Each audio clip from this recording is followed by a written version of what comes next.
What's up, internet villagers? It's your boy, the sodomizer of gravediggers and the drug tester of big riggers, Jack Slack. And it's the Fights Gone By podcast, episode 68? Time for a cheeky Friday mini-poddy. We'll do some questions, we'll do some previews of the Machida vs. Anders event, which I'm actually a little bit more excited for, having looked into the non-names on the card. And we'll recap some news right now. Quick fight announcement which made my radar because I quite like both fighters. Beneil Dariush versus Bobby Green is added to the UFC 222 card, or 222, or 222. Good fight. I thought Bobby Green looked good against Eric Koch, and he looked good against Lando Venata too. He's finally adding some counters onto the end of his decent enough evasions. And Beneil Dariush, when was the last time he fought? He's fought since the Barbosa fight, hasn't he? Oh yes, he had that majority draw with Evan Dunham. That's a rough one. But yeah, good aggressive fighter. Nice kicking game, which is something that should trouble Bobby Green, because Bobby Green's got lovely shoulder rolls and evasions, but those do nothing to deal with kicks. And of course, you know, if you're dipping and diving away from punches the entire time, double jab into a nice high kick, or things of that nature, tend to give you trouble. Other interesting news, Max Holloway teased to move up to lightweight, but this time he said because the UFC keeps adding weight-cutting regulations. A couple of commissions talked about adding various strictures to their weight-cutting rules this week. The Mohegan Sun, is that a thing, or is that a newspaper? I forget. But yeah, fun enough, because, you know, he's always teasing that move up to lightweight, but if he's now saying that it could be impossible to make featherweight, I'll take that move up to lightweight a little bit more seriously. Derek Lewis called Ngannou a 40-year-old who is roiding. The age thing is interesting because, you know, I keep looking at his official age, which is 31, and going, is he really? You know, because that's very young in the heavyweight division, and that would be exciting. But, you know, we could have a... Well, firstly, he came from Cameroon, and a lot of poorer African nations, it's very hard to keep track of things like birth certificates. Well, some of them don't even have birth certificates. India, which is obviously not an African nation, before anyone jumps on me, but India, very famously, hard to actually date people's births. And even in America, in the first part of the 20th century, it was hard to keep track of black fighters' ages. You know, that's hence the rumour that when Joe Louis fought Rocky Marciano, he was 130 years old. The more interesting part is the roiding, because, you know, look at Ngannou. I mean, honestly. You know, I think most people are juicing, but it's just funny watching people defend it like he was at the Performance Institute. You know, why would he be doing drugs at the UFC's headquarters? And you're thinking... Do you think that the UFC wants clean athletes, or do you think the UFC wants to give the impression of having clean athletes? I would be very sceptical about anything the UFC said regarding drug testing, ever since Jeff Nowitzki basically outed himself as their defense lawyer to USADA. But, you know, think what you want. Maybe them delts are natty. And finally, little piece of interesting news, they actually announced a main event for the UFC London card. They didn't just keep saying main event to be announced and then bump the co-main up. So we don't have to put up with Jimmy Manuwa versus Blachowicz 2, which, you know, the first fight was dog shit, but second fight as a main event, God. We don't have to put up with that as a main event, which is quite nice. But Volkov versus Verdum, actually fairly interesting. Volkov, rangy guy. Some twat on a motorcycle driving past. Not the bin men. I gave him a look, let him know that he'd catch these hands if he pulled up outside while I was recording again. But yeah, Volkov versus Verdum, fun enough. Volkov, rangy dude. If you remember, I think it was probably our lowest listened to podcast ever, because nobody gives a shit about Stefan Struve versus Volkov. But that was called Tall Dudes Swinging Crude, and that's because that was what their fight was. Volkov's been working with Schilt, apparently, but if he can actually pick at Verdum from range and encourage the charges and then move back and counter, you know, that's the perfect way to fight Verdum on the feet. Pick, move back, counter his charges, because he's a very, very, very, very sloppy striker. He's just very good at keeping up the pace and overwhelming dudes. Which he could well do to Volkov here, because he did it to Tybura the other month. But yeah, not a bad fight. Not enough to make me spend money on a ticket. Not enough to make me go through the effort of applying for a press pass for a ticket. But... you know, might be good enough to fool some people in. And I'm glad that people were being a bit more demanding this time, because, you know, the previous thing has been, oh, you're coming to the UK, please, we'll buy any shit. But anyway, let's have a look at this event coming this weekend. Seems to be the only thing going on the fight calendar except like regional events. No Bellator, obviously no Ryzen, but nothing else going on, which is interesting enough. Actually, no, that's not at all interesting, but it makes this card more interesting. Bottom to top, loads of people you don't know. Yuri Alcantara versus Joe Soto. 2 recognisable names there in a fairly early prelim. That should be fun enough. Marlon Vera versus Douglas Andrade. Damir Hadzovic versus Alan Patrick. Cool. Tim Means versus Sergio Moraes. There we go. Some people that people know. Moraes obviously coming off that starching against Kamaru 30% Usman. And Tim Means coming off that split decision loss to Bilal Muhammad. Like that a lot. I'll watch Tim Means fight anyone. I'm sure Tim Means would fight anyone. Tim Johnson versus Marcelo Golm. That's interesting enough because Tim Johnson's like a big fat spoiler. You know, he's not going to be top 10 heavyweight anytime soon, but he seems to be able to make difficult fights for people. And he's a tough dude. Whereas Golm... Oh, he's had one fight in the UFC. Oh, he choked someone. Christian Colombo. Whoever the fuck that is. Yeah, interesting enough. Do you know what? Let's just jump to the main event. Lyoto Machida versus Eric Anders. And I actually like Eric Anders. I've been watching his fights all week, and I'm a fan. Not only did he have like 20 amateur fights, which is an insane amount for someone who's coming in as like an experienced American footballer, hand-egger, whatever you want to call it. But he played well in college, and then I believe he got signed to, was it the Browns or something like that, on a free agent contract. Ended up ditching that and then started MMA, but took 20 amateur fights. So that's a guy with a ton of experience, even before he was getting paid for it. And he's gone 10-0 as a middleweight, as a professional. And he's just been quietly sneaking through the rankings. He stopped in at Bellator for a 20-second fight where he starched his man. And then he went to LFA, won their inaugural middleweight title, and promptly fucked off within the next 30 days. So he went from a 5-round title fight against Brendan Allen in, I think it was June. Yeah, June 23rd. And then he turned up on UFC on Fox 25, which was the Gastelum versus Weidman card just the other month, it feels like, on the 22nd of July. So, what is that, 29 days, 30 days? Yeah, 25-minute fight, and then came out and starched Natal. And I remember watching that first fight and not really knowing much about this dude and thinking, cool, but he doesn't look, he looks kind of out of shape for a middleweight. But apparently he was soft around the edges because he'd come off that 25-minute fight. His fight with Marcus Perez, he came in looking like a completely different person, just chiseled and ripped. And also shaved the beard, and he looked a lot more attractive, I thought, as a straight man. But yeah, the Marcus Perez fight probably told me more than most of the other ones did. Because, Marcus Perez, not a name fighter, not someone you recognise, but he seemed decent enough. He was I called him in my article, which is going up today, I think, a ponytailed spinning man. Like a guy who fights like every 80s movie. Had this rat tail ponytail and then just spin for a kick whenever the guy comes close. And he cut the ring on him beautifully, kept the pressure up. First round, he's cutting the ring, diving into clinch position, making his man work. Second round, end of the first round of the second round, he's starting to open up with punches more. Third round, he's just mauling him. Really good at stopping shots. That quarter Nelson he uses, which is a standard defense against the single. You work off the quarter Nelson and then you, what is it called? Like starting the motorbike or something? I've never owned a motorbike, but you kick your leg down while you've got the quarter Nelson to free your leg from the single. But the quarter Nelson is a cool position because it's a stalling of the opponent's momentum, and then you can keep them, you can control them to a degree while you're setting up your next strike. So you watch guys like Sergio Pettis, he'll use the quarter Nelson and he'll throw a high kick as the dude stands up while he's still holding the quarter Nelson. If you watch Anders versus Perez, he lands these elbows over the top with one hand, and he lands knees beautifully to the midsection and the head, depending on what's legal. He did illegally knee Rafael Natal, which went unnoticed, but probably helped along the knockout when they fought.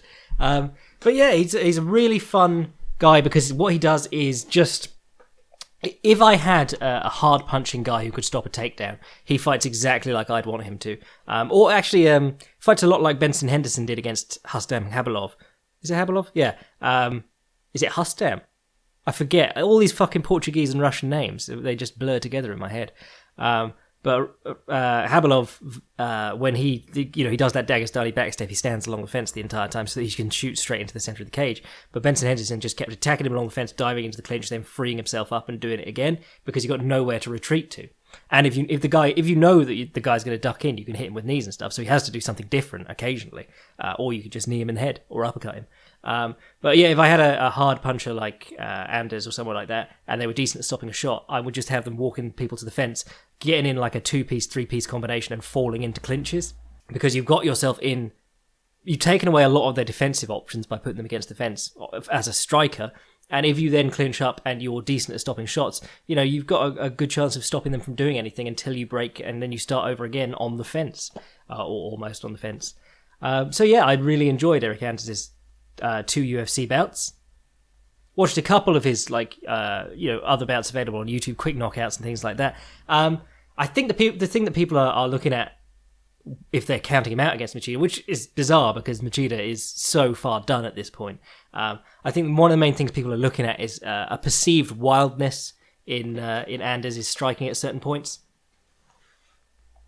And from what I've noticed, I would say, I referred to him in the article as or maybe I didn't actually, I might have taken it out of feeling mean-spirited if I put it in, but he's a lot like Derek Brunson, if Derek Brunson had a fight IQ and a sense of self-preservation. He uses the pressure and the trying to overwhelm dudes, but he's not doing it in a erratic way, and he's not opening himself up as much as Brunson does. And when he does throw these looping overhands that miss by a mile, and he's chasing dudes, it tends to be when they're out of position or falling, stumbling, out of balance, and he's trying to push the advantage a little bit, whereas Brunson is often just running in chin first. That's not to say that he's not open to a counter, it's just that you're a lot less likely to be countered if you're chasing a dude out from the fence, having hit him a couple of times, or you've just bundled him over and he's getting back up to his feet and running away from you, and you're running after him trying to hit him. You could get countered in those positions, but they are, it's a lot better than just running him with your chin up, basically, in a normal striking exchange. One of the things that does interest me in his style against Machida is that he's a southpaw, and he keeps his left elbow tight to his body and his left hand tight against his chin, which is very strange to look at. It seems like he's trying to consciously tell himself that he's got to cover that whole side. But when your hand is flush against your chin like that, you can be kicked in the head very easily, especially if it's against your chin and not high. Because the shin bone will just go straight over that, or smash through it. Either is good. And the other thing that I noticed is that when his hand does float away from his body and he gets kicked in the body on that side, he really overreacts. It's like DC. You can see him squirm a bit and then drop his elbow really hard and overreact, overcommit to it, to defending his body.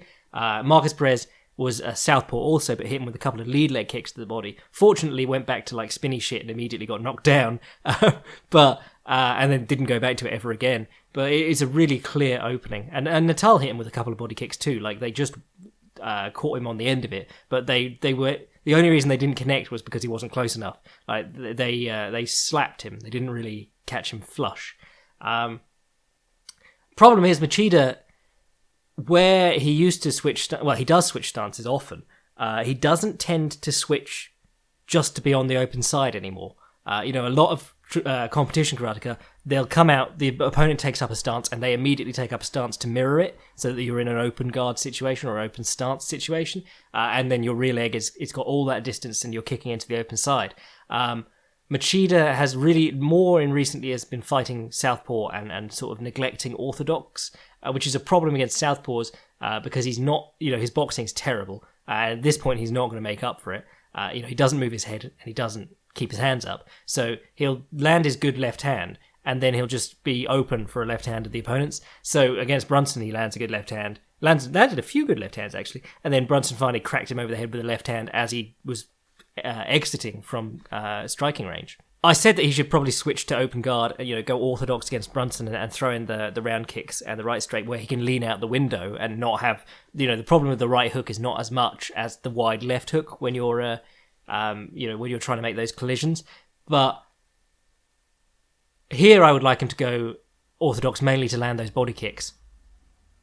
I think a couple of those, to be honest, looking at Anders, if he can circle and stay off the fence, which Anders hasn't fought anyone who's really good at circling. He's been cutting the ring on guys who really don't have the experience with that Machida does. Machida if you watch him against Weidman, very good at changing directions, showing lots of different movements. He's never trying to fight his way off the fence. He's never ducking in for a shot when he's on the fence. He's never doing things that panicked fighters who don't have enough experience doing that do. But if he can keep Anders from pushing him to the fence and he can move around him and slot in a couple of those body kicks, I get the sense that we could see like what's his name? Munoz. Yeah, Mark Munoz style knockout. 2 body kicks, 1 high kick. Set in the trap with those body kicks. Elbow comes down, slap him over the head with the high kick. I think the intercepting knee could be very useful because Anders is going to stay on top of him. And, where you can be crowded out of being able to land good round kicks, you can't really be crowded out of landing good straight knees. The only problem is that, of course, you end up in the clinch afterwards. But yeah, I think this should be a really interesting fight. I hope... I don't know, I hope it's a coming out party for Eric Anders, but I also kind of don't want to see my, one of my first MMA, well, not first MMA, one of the few guys in MMA who really inspired me more than any others, Lyoto Machida. I don't want to see him get savagely beaten again. But I will watch the fight, and I'll probably write about it afterwards if it's good, so, there's that. The rest of this card's a little bit weird. I joked that the poster looks like... team name versus team nobody. it's Machida, Dodson, Valentina down one side, and then Anders, is it Pedro Munoz? And Priscilla, fuck, don't know her name, down the other side. You look at it and going, ooh, is this attempting to be a tune-up for the other two? Munoz is actually good. I was watching him, I was watching a couple of his fights because I'd only recently seen him against Rob Font, and Font was boxing him up until he wasn't. That was the way that went. And then he dived in and got the guillotine, or got guillotined very quickly. But Dodson, I thought he looked great against Lineker, but looking back, he's had some very, very close fights where we used to consider him like de facto number 2 at flyweight. The number of decent guys he's beaten, or beaten decisively, not very many. Oh, and Munoz beat Justin Scoggins. I completely forgot about that one. So he's beaten 2 of my bantamweight boys. Not bad for a guy who came in on a his first 4 fights in the UFC, he went 1-3. But then he did fight Rafael Assunção in his debut, and then Jimmy Rivera on the arse end of those 3. So that's a rough few. Oh no, one of those is a no contest. My apologies, but that's a rough couple of names to have to fight so early on. I think with Dodson, the main thing you have to worry about is running onto him. Even DJ did it a couple of times. TJ did it. He does the backstepping counters thing quite well. Keeping more measured exchanges could play for Munoz's favour, or just pressuring and sticking to him, or keeping it measured out in the open. But if he can work him towards the fence and stick to him, probably better. But yeah, I mean, Dodson's been moving into that more like laterally movie style point and move. Yeah, I've no idea what to expect from that one. Valentina Shevchenko versus Priscilla Cachoeira is perhaps the most obvious fight on the card. I mean, it's one thing to say this, and Cachoeira, it's a fist fight. She could come out and win. But I watched her fights coming up to this, and I was really, really unimpressed. And I don't say that very often. Valentina Shevchenko, I've always enjoyed. Well, I've always wanted to enjoy. She can fight kind of boring when she wants to, or if her opponent doesn't want to run at her. But the reason they picked Priscilla is because she does just run face first from round 1. Watch any one of. Well, I searched her fights on YouTube because she doesn't have any big companies. But find her on YouTube. I was watching these and going, God, I hope this is early in her career. And then I find out it's her most recent fight and the one before that. And she just, from round 1, she walks forward, hands down, chin up in the air. Literally, I'm not even, it's Brunson-esque. And then she steps in swinging, and she'll miss most of her punches and get hit while doing it. But she mainly just tires these lasses out. She's got an inspiring story about being, some kind of junkie, a heroin addict or something like that, and turning it around through MMA. Good for her, but equally, she is being brought to the slaughter here. This is not a good... Valentina Shevchenko hates leading. She can be a very, very boring fighter if she doesn't get given the opportunities to counter. But her counter is the lean back right hook. And she likes to occasionally throw a spinning kick with her left, which almost always misses. And she likes the left body kick from time to time. But most of her game is that lean back right hook. If I wanted to find someone who would lose to her, it would be someone who plows forward, throwing right hands and keeping their left hand low, and does it from round one, and her head square up in the air, never moving it. So this is like the perfect matchup. Someone said to me on Twitter, it's not too bad to give her a showcase match every now and again, especially if you want. We all reckon that she's one of the best fighters at 125, but she's never really competed at 125. If you want to sell her, maybe give her this tune-up, because nobody knows who the champion is at 125. She hasn't knocked any. Valentina hasn't knocked anyone out that isn't just some bum on the Peruvian circuit. I mean, she couldn't even stop Jan Finney in the midst of about 4 TKO losses for Jan Finney. But I think as long as you know that going in, you educated fight fans who are listening to a podcast about the finer points of fighting probably know that this is a setup, basically. But casual fan won't, and they're going to use... I mean, if Valentina can't knock this lass out, at least they'll get a ton of footage of her countering this lass on the chin, and then they can get the Ultra HD slow-mo footage and put it into every countdown package ever after this. Anyway, let's do some questions and then we'll get out of here. Going from the Facebook thread today, Arton says, why do you think Bellator and UFC ratings are declining? I think MMA is in a very strange situation where we have focused on the same names for the best part of 20 years, and now there's a whole category of fan who will only buy fights for old-timers, and there's a whole load of people who don't know the new up-and-coming fighters. So you've got this problem where the name value seems to rest entirely on the dudes who can't provide interesting fights. So every time they have a fight, more people are going to tune in to watch those... Well, less people are going to tune in to watch those names, be pissed off with how bad the fight is, and get turned off MMA. And you're also seeing the UFC pack so much into promoting McGregor, and sort of not really doing what they used to in regard to building up the fights themselves.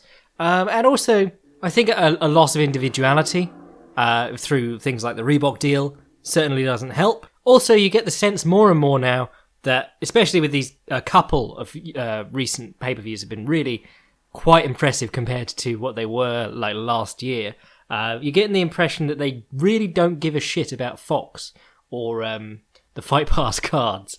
So you're getting this watered down content constantly, and people come to expect it to be watered down. So where you could have a great fight on turn up on Fox, like Rockhold versus Machida, you probably lost a load of casual people who were turned off by watching, I don't know, Betch Correa versus Holly Holm or something like something equally bad the week before. I don't know. I think there's a lot of things that the UFC and Bellator need to try to improve their ratings.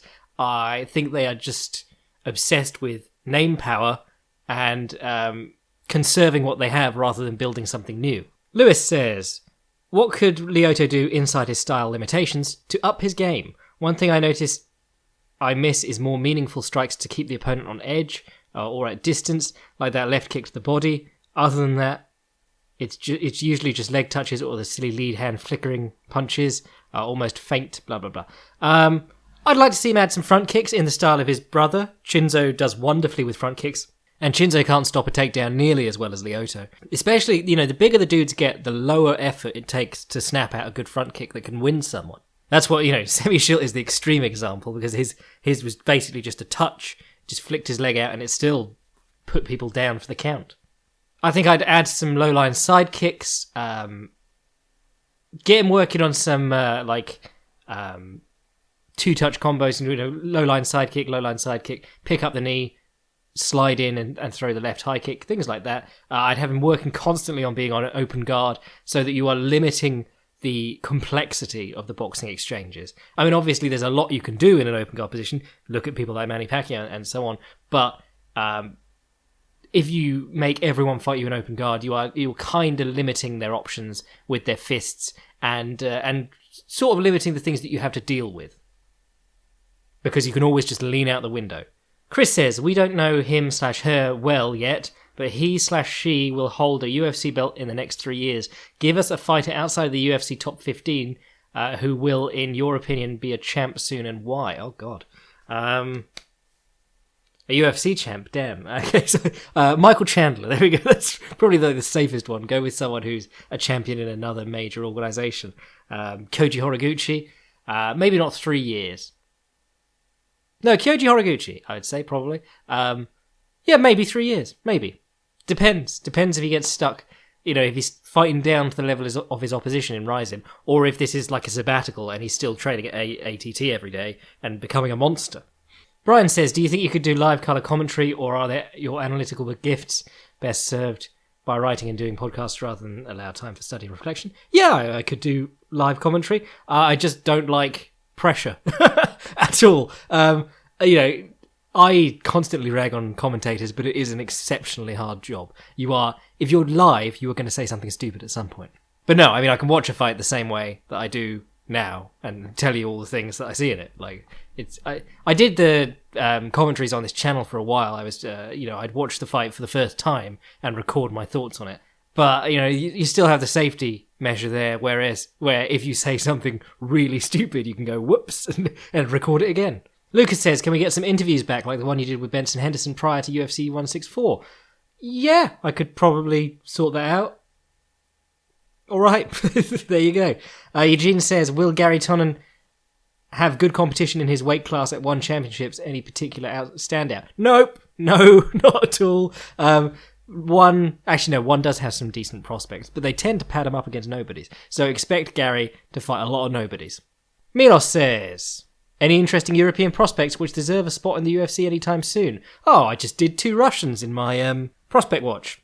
Petraz Agneyev was the one that went up this week, and Ahmed... can't remember his name. And Ahmed Aliyev, a very exciting lightweight in Russia. But Kleber Kober Ernst is one that I'm looking at a fair bit at the moment. There's a few guys out there. KSW's got a couple of decent guys too. And ACB and what's it called? Fight Night Global, FNG? Whichever one Aliyev's with, they've got a lot of decent guys too. There's some really good shows out there that I haven't really been paying attention to. And now that I'm looking at all these prospects, I'm being forced to watch some shows which are actually pretty decent. Joe says, what are some fights from early MMA that were on par skill-wise with some of the higher-level matches we see today? There was one I was watching just the other night, which I was... no, I'm not going to tell you about it because I'm going to put it in the next Ringcraft. One that people often talk about is Matt Hume versus Eric Paulson. Henzo versus Carlos Newton, I remember being much better watching it, having not seen it at the time, and watching it now and being like, that's pretty high-level stuff. I'll have a think about that one. Marcus says, what are your thoughts on Anderson Silva being boxed up by Michael Bisping? It was delightful. Ryan says, what are your thoughts on Khabib's striking? I know he comes from a Sambo background, but his striking resembles nothing I know of from boxing or Muay Thai, but still seems effective. Is this Sambo? Is this the Sambo style? Do you consider this striking to be good / fundamental? Thanks. Love the work. Great job with the book. Oh, thank you. It's sloppy power punching. He works with a boxing coach, he works with a Muay Thai coach, and it's just whatever comes out in his MMA sparring and his MMA matches. Lots of leaping uppercuts. That's what he used to do a lot of. But mainly, it's just moving forward. He jabbed a little bit in the Barboza fight, but his hands are nothing special, except very, very heavy when he's on the feet. In fact, a couple of the uppercuts / hooks, because he throws his uppercut like vertical fist, his lead uppercut, but a couple of those, it looked like he could break his shoulder if he does hit them when he misses. So, dangerous, dangerous stuff. David says, what could a bin man do to take your hands out of the equation? When you've been kicking as long as me, you got 4 hands. Oh, this is a good one. Gilles says, or Giles, no, it looks French, so Gilles, says, I think you can only train in stuff that will be useful in a self-defense situation, brackets, striking, grappling, but training specific self-defense is a waste of time and energy, and borders on bad acting / roleplay. Do you believe you can train self-defense specifically? I think you can. I think taking self-defense classes is probably a waste of your time when you could be doing something useful. I've always been wanting to do this, a book of 10 skills every young man should know or something like that. But I think, the more you complicate things, the less valuable self-defense stuff becomes. if you were grabbed by the wrist or the shoulder or there's X amount of grabs someone could do down the side of you, and they're standing with their arms straight holding you. And I've been to so many, I've seen so many classes where guys teach that sort of stuff. And if he grabs you here, you do this, and if he grabs you there, you do that. And you're going, your right hand's free, crack him in the jaw, then do whatever comes off that. And the other thing that I really enjoyed, it was actually Frank Mir, I think, said it, but it was in a seminar of his. He was saying, when you see guys doing self-defense stuff, they say, okay, he grabs my wrist, and the guy grabs the wrist away from his body. And then he said, but then he goes home and he says to his children, grab my wrist, and they grab with both hands and lean on it. And he said, you can't do a nice wrist release if the guy's arm isn't straight out away from him and you. Where you are being grabbed by your arm, but the grab is between you and him, as opposed to him being right on top of you and holding you. There's a lot of problems with self-defense as an idea. I think self-defense, you've got to be aware of a lot of stuff for self-defense that you are not taught in a grappling or a striking class, and that's the stuff that you should read about, things that you shouldn't do. Well, I mean, everyone knows don't go down a dark alley, but there's so many things you can do to make yourself less likely to face that sort of situation, and those are things that you can't drill in a class. They're just good decisions and so on. But I think context does change. On the one hand, if I train with the gi the entire time that I'm on the mats, which I don't because I hate the gi, but if I train with the gi the entire time I'm on the mats, and then I fight someone in the real situation and they don't have a gi on, I'm not going to pull guard on them. I could double leg someone who, if someone's had a couple of drinks, I can double leg him. If someone hasn't had any training, I can double leg him. You don't need to be a world-class wrestler to double leg someone. That extends through most things. Like, if you have a little bit of experience with a resisting partner boxing, fairly regularly, you can probably piece up someone who doesn't have that experience. But there is a good deal of context because, if you think of things like bouncers they all train in various styles that we recognize, but there's a whole subset of techniques that bouncers use that you're not going to have to use anywhere else. Like bouncers, well, I mean, inside control is fairly common in wrestling and things like that, but if you watch any bouncing seminar or talk to any bouncers, a lot of it is controlling the biceps, always having the inside line, and fencing. I think Jeff Thompson came up with the idea of the fence, but those are all really important techniques that you have to practice somewhere, and you're not going to practice them in your jiu-jitsu class. So you do those at a bouncer training course, or you have your bouncers teach each other to do them and things like that. But it's interesting because there are techniques of self-defense, but to make a career out of teaching self-defense classes, you have to sort of overcomplicate everything to the point where self-defense should be very, very simple. Jiu-jitsu and striking in a cage with another athlete of your level, that should be something that you can complicate and you try and outthink each other. Fighting on the street should be straight to the point, and if at any point you can run, you run, and if at any point he's falling, you can keep hitting him or whatever you want, Self-defense is one that always drags me off topic, and we end up talking about for ages, so I'll ditch that for a while and we'll come back to it some other time. Ooh. Carrion says, is it better for a fighter to try and improve their dexterity to develop weapons, such as the lead leg head kicks, question mark kicks, etc., or work on flow and rhythm in combinations with the tools they already have? I think both. I think you have to experiment with the things that you already have. It's like research and development, how we need some completely new ideas, and we need to work out how can we make our existing ideas better. So, you try and build on what you already have, but you also try and bring in other things so that at some point down the road, that is one of the things that you're building on that you already have while you're working on something else new. And that's just the process of learning martial arts or anything, really. I'm glad you said dexterity, though. Dexterity rather than flexibility is very, very important, and I stress that all the time to anyone. Dexterity is being able to control your limbs through that range of motion. Flexibility is I can get into the splits, but you have to push my ass while I'm in the splits. I need someone to assist me getting into them. Dexterity is 100 times more dangerous than flexibility. Flexibility, you need to run up to kick someone in the head, you know? Whereas dexterity, you can pick your leg up straight from the floor and crack him across the chin with, you know, even if it's a flick, it's come out of nowhere. Anyway, I reckon that'll do us for today. If you're not a Patreon boy, the newest Patreon lecture is going up within the next couple of days. I fell a little bit behind, so this is the January one, and there will also be a February, another one in February, even though we are already in February. So that's how that's going to work. If you haven't bought the book or Finding the Art, go buy those. And if you haven't checked the Fight Primer lately, a brand new prospect watch went up about a big, scary light heavyweight. I know, light heavyweight talent that exists in the world and isn't really, really old. Get excited. If you want to send a long-form written question to the podcast, send it to fightsgonebypodcast@gmail.com. I'm your boy, Jack Slack. Enjoy the fights this weekend, and we'll touch base either Sunday night or Monday morning. Cheers!